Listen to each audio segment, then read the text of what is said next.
നമുക്ക് മാസം തോറും കിട്ടാനുള്ള 1000 രൂപ കൃത്യമായിട്ട് ഇനി ബാങ്കിലേക്ക് അയച്ചിരിക്കണം. ഇത് നിർത്തലാക്കി ആരായാലും.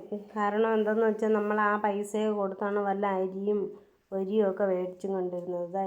ഈ കിടക്കുന്ന രോഗിക്ക് ഗുളിക വരെ അതിൽ നിന്നാണ് മേടിച്ചും കൊണ്ടിരുന്നത്. പാവപ്പെട്ട ഇങ്ങനെയൊക്കെ കിടപ്പിലായവർക്കൊക്കെ പൈസ കൊടുക്കാതെ പിന്നെ നിങ്ങൾ ആർക്ക് കൊടുക്കണം? എന്തെങ്കിലും പദ്ധതികൾ നടപ്പിലാക്കിയാൽ ഉള്ളവർക്കും ഇല്ലാത്തവർക്കും അത്രയും വാരി കോരി അങ്ങ് കൊടുക്കും.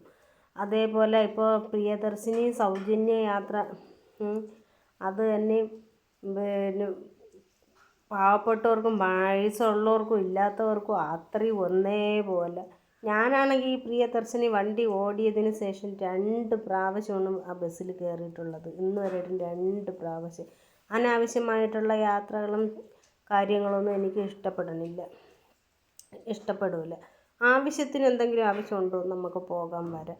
ഇതിപ്പോൾ ടൂറിന് പോണവരും അല്ലാതെ പോണവരും ഒക്കെ ആയിട്ടൊക്കെ ഒരുപാട് പേര് ഇങ്ങനെയൊക്കെ സൗജന്യ യാത്രയൊക്കെ ചെയ്തിട്ട് ഈ പാവങ്ങൾക്ക് വല്ലപ്പോഴും മാസത്തിലൊരിക്കൽ കിട്ടണ 1000 രൂപ വെച്ച് അവരെന്തെങ്കിലുമൊക്കെ കാട്ടിക്കൂട്ടി ജീവനെങ്കിലും വെച്ച് കിടന്നോട്ട് എന്നല്ല, അതിനെ നിർത്തലാക്കി. എന്നിട്ട് ഈ സൗജന്യ യാത്രകൾ പോയിട്ട് മനുഷ്യർക്ക് സന്തോഷിക്കാൻ വേണ്ടിയിട്ട് അവർ ടൂറിന് പോകും പോലെ അങ്ങ് ബസ്സിൽ കയറി അങ്ങ് പോകും.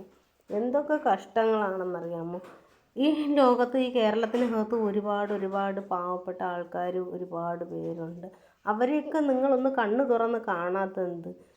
ഒരു നേരത്തെ ആഹാരത്തിന് വേണ്ടിയിട്ട് ജീവിക്കുന്നവർ, അല്ലാതെ പിന്നെ ഗുളികയ്ക്കായാലും മരുന്നിനായാലും എത്രയോ ഞങ്ങൾ തന്നെ ഈ റോഡ് കൂടെ ഒക്കെ നടക്കുമ്പോൾ തിരുവനന്തപുരം മെഡിക്കൽ കോളേജ്, തിരുവനന്തപുരം തമ്പാനൂർ, എത്രയോ പാവങ്ങൾ പിന്നെ ഒരു നേരത്തെ ആഹാരത്തിന് വേണ്ടിയിട്ട് കൈ നീട്ടി.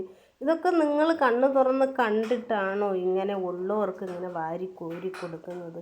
എല്ലാം അന്വേഷിച്ച് കണ്ടുപിടിക്കണം. വല്ലാത്ത ഒരു കഷ്ടങ്ങൾ തന്നെ ജീവിതം. അവസാനം മനുഷ്യന്മാരുടെ ജീവിതം സ്വയം അങ്ങ് അവസാനിക്കുമ്പോൾ അതിൽ ദുഃഖിച്ചിട്ട് കാര്യമില്ല.